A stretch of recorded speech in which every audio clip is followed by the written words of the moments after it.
বন্ধুরা, গোলাপ পাপড়ির চা যদি আমরা সেবন করি অথবা গোলাপ পাপড়ি যদি আমরা এক মুঠো সপ্তাহে অন্তত 4 দিন চিবিয়ে খেতে পারি, তাহলে কিন্তু আমাদের বদহজম দূর হবে।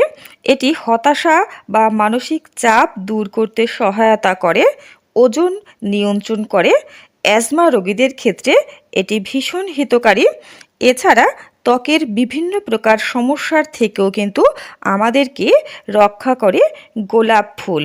বন্ধুরা, গোলাপ ফুল খাবার পাশাপাশি যদি আমরা গোলাপ ফুলের নির্যাস অথবা গোলাপ জল বা গোলাপ পাপড়ি বেটে যদি ত্বকে প্যাক হিসাবে লাগাতে পারি, তাহলে কিন্তু ত্বক হবে উজ্জ্বল, নিদাগ এবং পিগমেন্ট দূর হবে। এছাড়া অকালে বয়সের ছাপ ত্বকে কখনোই পড়বে না। এটি ভীষণ উপকারী আমাদের শরীরের পক্ষে। রোগ প্রতিরোধ ক্ষমতাও বৃদ্ধি করে থাকে গোলাপ ফুল।